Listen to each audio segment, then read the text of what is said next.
it's sort of a salient moment to think about what we've gone through with the 2 congressional races against Wasserman Schultz and the things that we know that she was doing. She cheats. It's that simple. She cheats. A lot of them cheat. But right now, as you know, there is no way you could not have been paying attention to this race.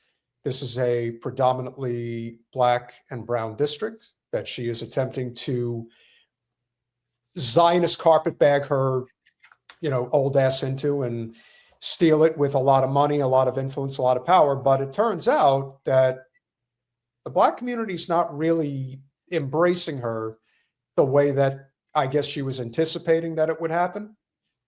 And so I'm sure you've heard of Luther Campbell. Uncle Luke is, as he's known, not a serious candidate, not somebody who is going to have a chance to win this race, but he is going to have an impact in terms of how this race ultimately unfolds because he is out there pounding pavement.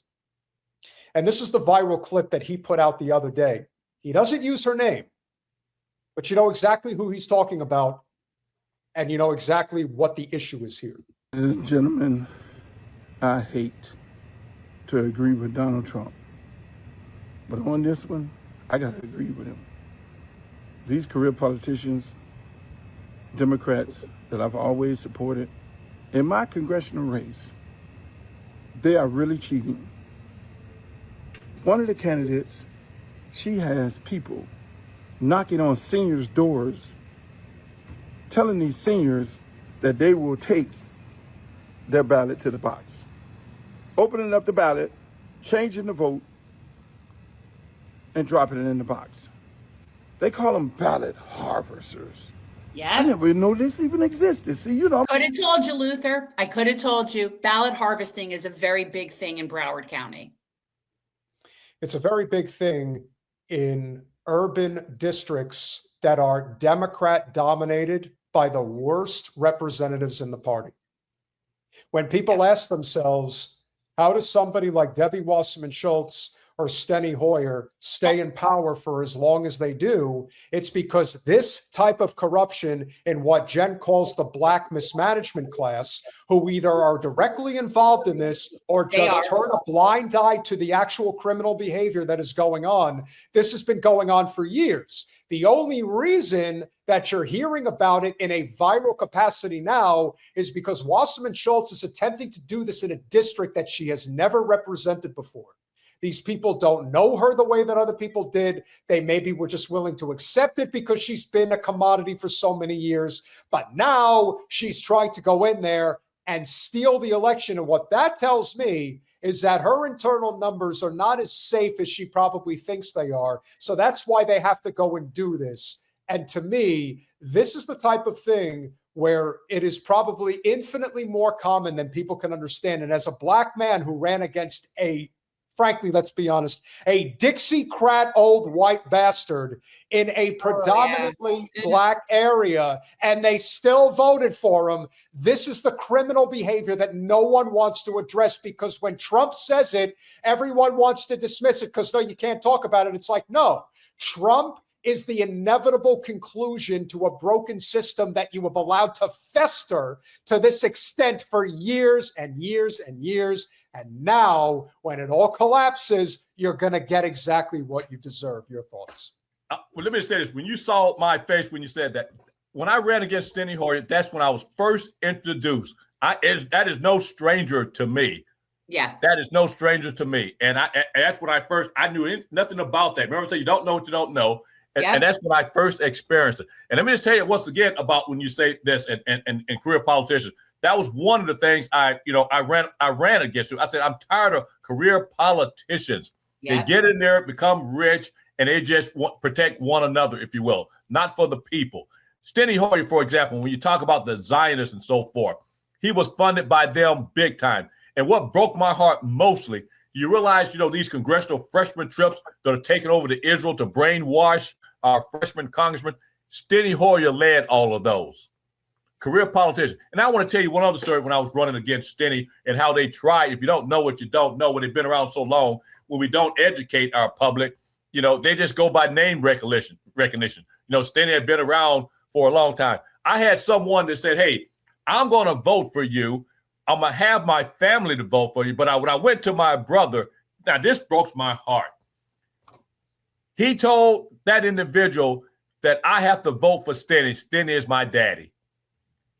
Can you imagine me as a black man hearing another black man say that? So that's how, if we don't educate people to let them know what's going on. And oh, by the way, when you said that she's a cheater, all you got to do is ask Bernie Sanders how much of a cheater she is. Well, I said that Debbie Wasserman Schultz was terrible and that she definitely was in on the scam. We should have won and we would have beat Trump in 2016 and the country would have been a better place. Yes. Hey, before you cut me off, one of the things y'all probably discussed in the past that's important because it's still alive and well when we talk about Zionism and so forth and the occupation of our country. Keep this in mind because I was jumping for joy, but I knew it had to be something behind that when Bibi Netanyahu was talking about, hey, we need to wean ourselves off of that $3.8 billion that we get from America. Then all of a sudden, I come to find out he was working with members of our Congress to introduce, oh, man, I can't remember what it was now. I think Section 224. Section 219 in the NDAA. Yes, exactly. So we got to be mindful of that because that's trying to integrate our military. And you talk about, taken over by a military.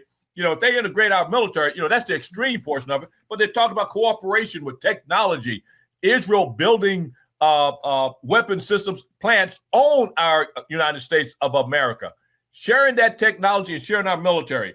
That is scary.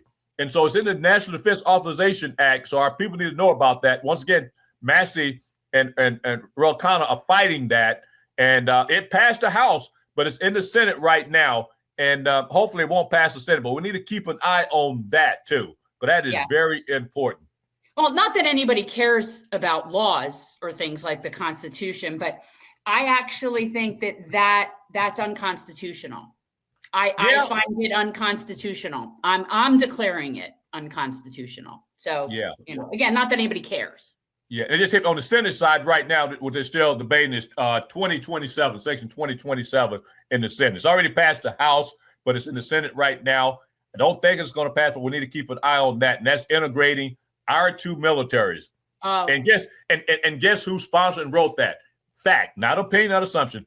Bibi Netanyahu is taking credit for that. Fact. So if that don't open the eyes of your audience to go out there and talk about this, well, one day Israel could be in charge of our military. Let's finish it out. I'm a career politician in this race. And I always say everything Trump says is a lie. He's making excuses. But he's right. These people, they're literally going to seniors' house, and you can look at it on the data machine as to who voted and who didn't vote. So they're going to these seniors' houses, knowing that they do not have the resources to get in the car or the time to go and vote. So they're offering their assistance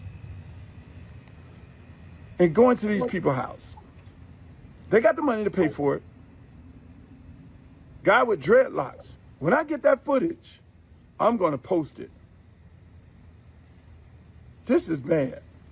This is absolutely bad. Absolutely bad. You got to win by cheating. Yep. Unbelievable. You should be ashamed of yourself. You're a liar and you're a cheater. Yes, she is. And it's, I can attest to that. So ballot harvesting is what Luther just said. And for people who don't know, and it does often happen in Black neighborhoods. This is just, it does.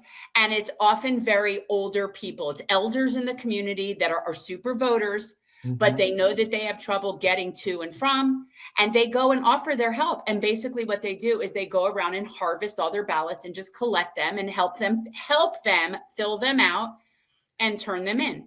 And they also provide, how I got introduced to it, they also provide brochures and say, hey, this is your Democratic ballot.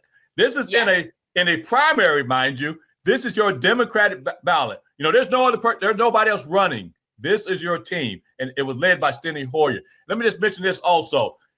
How he could have ended that when he kept saying, I didn't think I will agree with Trump on anything. How he should have ended that so people understand what he was talking about. He should have said, this election is rigged. He did. Yeah. He did say that? I mean, Yeah, he's been saying it. It's a problem, and it is very, very blatant. And I wanted, Peter said I called it, it's not the Black mismanagement class. I called, and it isn't my phrase. It's in Atlanta, like a leftist Atlanta thing. When I was down there against Cop City, they call it the Black misleadership class. And that's who they consider who is running Atlanta. And so, and it's very blue and supporting Cop Cities nonetheless. So that is very similar to what we're dealing with in that district. Let me just say one other thing, because I see y'all got me going, and y'all brought it to me now, so y'all got me going now. I've been having this conversation, and I've been telling folks in my community, I said, we've been fooled many years. I said, just because somebody is Black and running, that don't mean they can't be bought. And my biggest one now, who I've been against, I've been telling people about, is not only Cory Booker, but our so-called individual that wants to be the leader of the House, which he is now. Hakeem Jeffries, the biggest receiver of AIPAC money, who could not sign on to the bill to say we would no longer give Israel $3.8 billion and fund their weapon system, Kurt. So that tells you right there. I vote for people. Just because you're Black don't mean I'm going to vote for you.